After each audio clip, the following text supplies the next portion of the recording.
հիմա նոր նախագիծ եք բերել, ասում եք պարգևատրված զենքերը մինչև հուլիսի 1-ը, եթե ուղղակի սխալ եմ ասում, պետք է բերեք հանձնել։ Ինչու՞։ Մարդկանց ինչու եք այս իրավիճակում, ու շատերն ասում են մենք հրաժարվում ենք, այսինքն սրանց ամիսներ առաջ խանչում են սա են ասում, ու ըստ էության նախագիծը արդեն գրեթե մեծ մասը դեմ է քննարկել։ Նախ նախագծի մասով առնվազն եթե նայենք նախագծի հիմնավորումները, պիտի նկատենք, որ նախագիծը մի քանի նպատակ է հետապնդում։ Առաջինը մենք մեր առաջ խնդիր ենք դրել հասկանալու, թե զենքով կատարված հանցագործությունները հիմնականում կատարվում են օրինական տրված զենքով, թե նաև անօրինական տրված զենքով, եւ վիճակագրական տվյալների նախնական հաշվարկները ցույց են տալիս, որ այն միֆը, այսպես ձևակերպեմ, որ հիմնականում հանցագործությունները հրազենի գործադրմամբ կատարվում են բացառապես ապօրինի հրազեններով, դա չկա այլևս, որովհետև մեր տվյալներով շատ են նաև այնպիսի հանցանքները, որոնք որ օրինական զենքերով են կատարվում, սա առաջին։ Երկրորդը այն մասով, որ մենք ինչպես պայմանավորվել ենք զենքի շրջանառության կարգավորման մասին օրենքի ընդունման շրջանակներում նշել էինք, որ շարունակելու ենք մոնիտորինգի ենթարկել օրենքը եւ հասկանա, թե օրենսդրական կարգավորումների հետ կապված ինչպիսի փոփոխությունների տեղ որպես այդպեսին ունենք եւ արձանագրել ենք, որ թեև գործող օրենքը զենքի պարգևատրման մասով նախատեսում է որոշակի ինստիտուցիոնալ նոր կարգավորումներ, նպատակ հետապնդելով որոշակի ստանդարտներ նախատեսել, բայց այդուհանդերձ այս նպատակը ամբողջովին չի իրացվել, որովհետև թե ստանդարտ հոդվածի շրջանակներում են առկա երկակի մոտեցումներ եւ թե նաեւ անցումային կարգավորումների մասով, որոնք այդ ձեր նշած իրավիճակով քաղաքացիներին թույլատրել են, թեև պարգևատրական զենքի հիմնական կանոններին նրանք չեն համապատասխանել, բայց անցումային կարգավորումների ուժով թույլ է տրվել որոշակի էլի երկակի մոտեցման կիրառում։ Եվ ըստ այդմ մենք մեր առաջ խնդիր էինք դրել հասկանալու իրավիճակը եւ ըստ այդմ այս երկակի մոտեցումները եւ պետության համար անկանխատեսելի, մոտեցումները հանգուցալուծել եւ առաջարկել որոշակի լուծումներ եւ ինչ ենք մեր քննարկումների արդյունքում պարզել, որ թե օտարերկրապետությունների կողմից պարգևատրումների դեպքում եւ թե նաեւ նույնիսկ ներպետական բարձրաստիճան պաշտոնատար անձանց պարգևատրումների դեպքում մենք չունենք հստակ ստանդարտներ։ Ստանդարտները պահպանելը շատ կարևոր է այս տեսանկյունից եւ նախագիծը նպատակ է հետապնդում բացառապես ստանդարտ բերել այս զենքի պարգևատրման ինստիտուտում եւ ըստ այդմ չափանիշները նախատեսել, որոնց բավարարելու պայմաններում անձին կկարողանա շարունակել ունենալ այդ զենքերից։ Եթե չեն կարողանա բավարարել այդ չափանիշներին, ապա բնականաբար ենթակա կլինի կամավոր հանձնման Հայաստանի Հանրապետության ոստիկանության։ Ոստիկանությունը հերթական օպերացիաներ իրականացրել Երևանում, պատգամավորի թիկնապաներին էին բերման ենթարկել եւ 2 ժամ հետո բացվում են։ Նախ ես ուզում եմ հասկանալ, ինչ մեխանիզմով է դա իրականացվում, ինչ որ ահազանգ է ստացվում, որովհետեւ երբ որ բերման է ենթարկում եւ բարձում է, որ դա այդպես չէ, նույնը նաեւ Գյումրու քաղաքապետի տեխնացու վարչապետի բարակայով է եղել։ Այսինքն այստեղ արդեն հասկացվում որ կա կոնկրետ քաղաքական ինչ որ մեսիջ ուղղված, ոչ թե իրավապահ գործողություն, որովհետեւ եթե դուք օպերատիվ տվյալներին սխալ եք տիրապետում, դուք նկատություն եք անձնապես դուք այդ համակարգը, հետեւաբար ստացվում է, որ իրականացվում է մասկի շոու։ Ես ավելացնում եմ էթիկին նախարարում։ Վստահաբար կավելացնեք, Ամեն անգամ նույն մարդկանց բռնում եք, օպերատիվ տեղեկություն ունենալով իբր ապօրինի զենք կա, տանում եք, տեսնում եք ապօրինի զենք չկա, բացեք տոնում։ Հիմա կան օրենքի բացում եք, որ չգիտեք ոնց։ Խաչատուր Սուքիասյանները երեք Արթուր Վանեցյանը ուղեկցող մեքենա արդեն 5-րդ անգամ նույն զենքով տանում եք։ Կամ ձեր օպերատիվ բլոկը լավ չի աշխատում ձեզ խարազեկություն, կամ ուղղակի շոու եք, գործը կերես ասած։ Նախ դուք ձեր մոտեցումներով նաև այսպես ասեմ հերքեցիք փայլակի մոտեցումը, որ կա որոշակի քաղաքական նաև հետապնդում որոշ անձանց նկատմամբ, որովհետև ոստիկանության համար, եթե կա օպերատիվ տվյալ զենք զինամթերքի առկայության կամ թմրամիջոցի օգտագործման կամ ցանկացած այլ իրավախախտման մասով չկա որևէ տարբերություն, թե տվյալը որ անձի մասով է ստացվում։ Եթե տվյալը կա, բնականաբար այդ տվյալը պետք է իրացվի։ Տվյալի իրացման արդյունքում կարող է հաջողություն գրանցվել, այսինքն տվյալը կարող է լինել ռեալ, բայց տվյալը կարող է լինել նաև վերջնարդյունքում ոչ հավաստի։ Բայց այդ տվյալը, ամեն անգամ այդպես չի լինում։ Քանի անգամ եք ապօրինի զենք բռնել, օրինակ Խաչատուր Սուքիասյան կամ Արթուր Վանեցյանի ուղեկցող մեքենաներում։ Մի դեպք ասեք, որ ապօրինի է։ Դուք տանում եք անհատականացման։ ես բերում եմ ընդհանրական մոտեցումների դաշտ։ Մի անձի դեպքում կարող է դա հաստատվել, մյուս անձի դեպքում կարող է դա չհաստատվել, բայց այն, որ ոստիկանությունը պետք է որևէ օպերատիվ տվյալ չիրացնի, դա ուղղակի անընդունելի մոտեցում է։ Այդ գործ տվող ով է, մի հատ ասեք իմանանք էլի։ Այսքանը այս հարցի Հիմա ես օպերատիվ տվյալ ունեմ, Հետազոտարարման ինստիտուտի բանը չէ։ օպերատիվ տվյալների մասով հարգելի Վահե,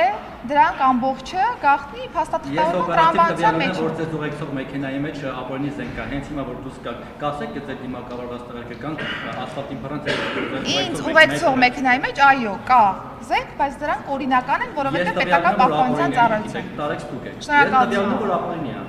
Խնդրեմ։ Տիկին նախարար, իմ հարցը վերաբերում է Կարմիր Ներետավորի հայտնի արտահայտությանը, որ քաղաքացուն անգումն անհետ պահանջեր ներկայացրել աչքերը մեջ բերում չկլորցնելու հետ կապված, դուք նշեցիք, որ ծառայական քննությամբ զբաղվեք եւ պատիժ կգրի, բայց ՄԿՆ-ից ինձ վերջերս փոխանցեցին, որ նա ազնվորեն զղջացել է եւ ՄԿՆ-ն ստեցյան դուք որոշել եք նրան չպատժել, բայց չեք կարծում, որ սա արդեն ստեղծում է իրավիճակ, որ մյուս ծառայողները արդեն այլ խախտումներ անելուց արդեն կզգան, որովհետև կտեսնեն, որ գործընկերը չի պատժել։ Անկեղծ կլինեմ, չեմ կարծում, որովհետև ցանկացած իրավախախտման դեպքում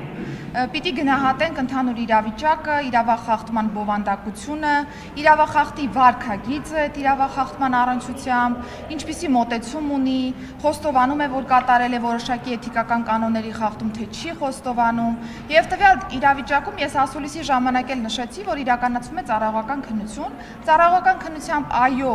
ֆիքսվել է, որ կա էթիկայի կանոնի խախտում տվյալ արտահայտության կիրառմամբ, բայց հաշվի առնելով այն հանգամանքը, որ տվյալ աշխատակիցը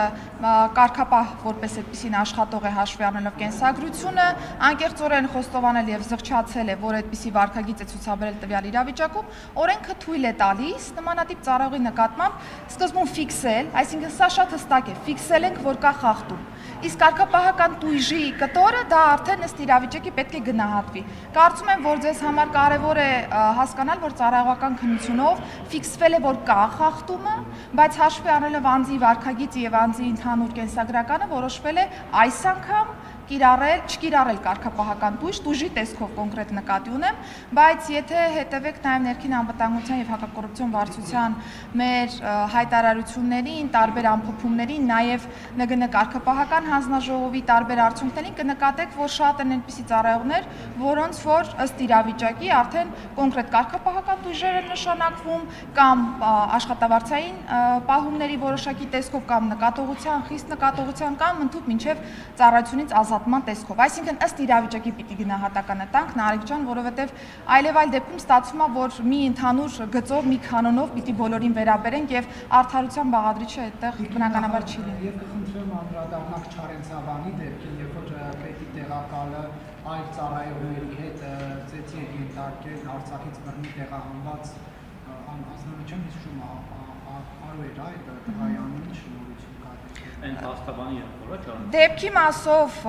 ահազանգը կար, ահազանգի հետ կապված մենք ունեցել ենք հարուցված ծառայողական քննություն, հաշվի առնելով հատկանիշների, առերևույթ հատկանիշների առկայությունը, դրանք փոխանցվել են գլխավոր դատախազությանը, այս պայծրությամբ արդեն դատախազության եւ քննչական մարմինների տիրույթում է հարցը, երբ որ հանգուցալուծումը լինի, կվերադառնանք ծառայողական քննության։ Նախարար Չարենցավանով մի բան էլ ես առիթ եղավ գրեցի մի քանի անգամ, նաև ՆԳՆ-ով ճշտեցի որոշ բաներ, որ տելեգրամյան հարթակներում ոչ միայն Չարենցավանում, նաև հանրապետության այլ համայնքներում, բայց վերջին օրերին Չարենցավանում է ակտիվացել տելեգրամյան հարթակներով կեղծ մեր լուսանկարներ են տարածում կանանց եւ դրանով շանտաժ են անում եւ գումար շորթում։ Ես կոնկրետ Չարենցավանից գիտեմ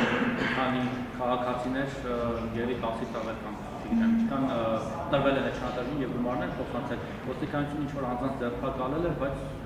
հետևի բաց են թողել։ Այս խնդրի վերաբերյալ ինչ կասեք, թե այդ թմրանյութերի տարածման մասով լուրջ խնդիր կա, որի դեմ իրավապահ մակարդակը կարող է մարվել եւ թե շանտաժը ծելել է։ Իրականում թե շանտաժի առումով, թե թմրամիջոցների ապօրինի շրջանառության առումով ես պիտի նշեմ, որ գնալով որոշակի նուրբ շերտեր են բացում նաև տարբեր առումներով, հանցանք կատարած անձանց դեպքում վարքագիծը եւս փոփոխության է ենթարկվում որոշակի, որովհետև գնալով վիրտուալ տիրույթում են, հա, հիմնականում իրականացվում այսպիսի հանցանքները եւ երբ որ կիրառվում է օրինակ Telegram-յան ալիքները կամ այլ հնարավորությունները application-ների տրամաբանության մեջ, դրանք ավելի բարդացնում են իրավապահ համակարգի աշխատանքը, որովհետև հիմնականում գործ են ունենում արդեն նաև միջազգային համագործակցության շրջանակներում հարցի անդրադարձի հետ, որտեղ որ շատ հաջող, հա, այսպես ասեմ, փորձեր չեն ունենում բոլոր դեպքերի մասով, իհարկե կան դեպքեր, երբ որ միջազգային գործընկերություն շատ լավ ստացվում է, բայց այստեղ դեռ դաշտ ունենք աշխատանքի, որպեսզի կարողանանք ավելի ընդլայնել մեր գործիքակազմը, բայց իրականում խնդիրը կա, այստեղ նաև կարողությունների խնդիր որոշակի առումով ունենք, սրան զուգահեռ այս խնդիրների, այո, թե տեխնիկական եւ թե նաև գիտելիքներ։ Բռնել եք, ձերբակալել եք, հետո բարձրացիք Չարենցավանի դեպքով դրա մասին ասեք, ովքեր էին, ինչու բռնեցիք, ինչու բարձրացիք հետո, թե դուք չեք բարձրացել քննչական է բարձրացել։ Դե քանի որ քրեական վարույթ կա նախաձեռնված, ձերբակալման որոշումը արդեն քննիչի կողմից է տրամադրվել, հետագայում արդեն ենթադրաբար բավարար հիմքեր չեն եղել շարունակելու process-ը եւ տանելու օրինակ խափանան միջոցին։ Մամուլով բարձրացած է կողմից հետո մի որոշ ժամանակ դադարեց այդ շանտաժը, բայց 3 տեղեկանցը որ նորից ակտիվացել են նոր մարտահրավերների չանցկեն դրանք դեպքեր, էլի շանտաժ են անում, էլի գումար են ուզում։ Դուք եթե չեք կարողանում դրա դեմ առնել այս բանի ձեր գործիքակազմը որպես նախարար ինչ-որ ոչ ունեք, ինչ-որ հորդոր առաջարկ, հանրությունը ինչպես դիմակայի դրանց, ինչ անի։ Իրականում ես մի անգամ հարցին անդրադարձել եմ, տարբեր հանցագործությունների դեպքում շատ հաճախ ոչ միայն իրավապահ համակարգի կարողություններին է վերաբերում, հա, հարցը, այլ նաև հանցանքից տուժած անձի վարքագծին է վերաբերում, որովհետև կան որոշակի խումբ հանցանքներ, որտեղ տուժածի վարքագիծը չափազանց կարևոր նշանակություն է ունենում հանցանքի վրա հասնելու հետ կապված, շատ հաճախ օրինակ պայմանականորեն տարբեր համակարգչային հափշտակությունների թեմաներով կամ կիբերհանցագործության այլ դրվագների հիմքերով անձինք ընդհանրապես տարբեր հարթակներում լրացնում են իրենց անձնական տվյալները եւ սա բերում է կրկին հանցագործության իրականացմանը, հորդորս մեր քաղաքացիներին հնարավորինս անվտանգ գործել վիրտուալ միջավայրում, մենք սկսել ենք արդեն կիբեր մարտահրավեր հաղորդումների շարքը, որտեղ որ առանձին այս դրվագներին, որոնք ձեր նշած օրինակով շատ տարածված են, փորձում ենք դրանց անդրադառնալ եւ բացատրել մեր քաղաքացիներին, թե ինչպես պետք է լինի իրենց վարքագիծը, որը թույլ կտա հնարավորինս զերծ մնալ այս իրավիճակներից, իսկ եթե զերծ մնալու տարբերակ որպես այդպեսին չի լինում, ընդ որում վերջերս շատ հաճախ են այդպիսի դեպքերը լինում, արդեն պետք է դիմեն մեր մասնագիտացված ստորաբաժանմանը, որպեսզի կարողանանք հնարավորինս օժանդակել process-ին։ Դուք քաղաքական պաշտոն եք զբաղեցնում, արժևում են ընտրություններ են, այս օրերին արդեն որոշակի առումով ախազանգեր կան, որ տարբեր վայրերից բերում են քաղաքացիների գրանցում, Գյումրիում, չգիտեմ որքանով եք ծանոթ այդ հայտարարությունների, Հնդկաստանի քաղաքացիներ ախրքալակից, եւ նաեւ այնուամենայնիվ ոստիկանությունը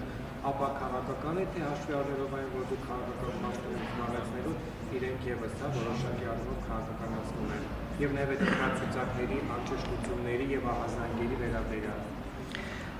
Նախ առաջինը, թեև իմ պաշտոնը քաղաքական պաշտոն է, բայց կա շատ հստակ դերաբաշխում ներքին գործերի նախարարի եւ ոստիկանության աշխատանքի մասով եւ ոստիկանությունը շարունակում եւ շարունակելու է իրականացնել ապաքաղաքական գործունեություն։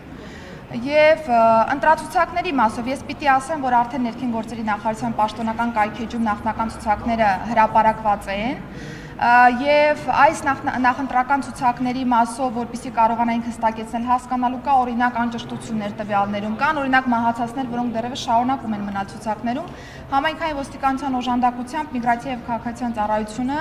վերջնականացրել է այս ցուցակները եւ արդեն դրանք հանրային տիրույթում հասանելի տվյալներ են եւ հնդածս եթե մեր քաղաքացիները նկատեն տվյալների հետ կապված որոշակի անճշտություններ կամ լրացուցիչ ցուցակներ գրավելու հետ կապված հարցեր առաջանան, բնականաբար ըստ ընտրական օրենսգրքի այս կանոնները աշխատում են, խնդիր չկա։ Քաղաքացիները, ախրքալակիցները օրինակ հայտնվեն Գյումրիում, կընտրեն եւ կգնան։ Ես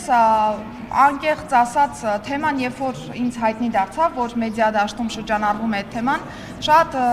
անակնկալ էր, որովհետեւ առնվազն օրենսդրությանը ծանոթ մարդիկ պիտի ունենան, որ այսօր գրանցվելով Գյումրիում կամ Փարաքյարում դա չի տալու անձին հնարավորություն մասնակցելու մարտի վերջին ընթացող ընտրություններին, որովհետև անձը պետք է ունենա որոշակի ամսական կտրվածքով հաշվառում տվյալ բնակավայրում, որը որ նրան ընտրական իրավունքի հնարավորություն կտա։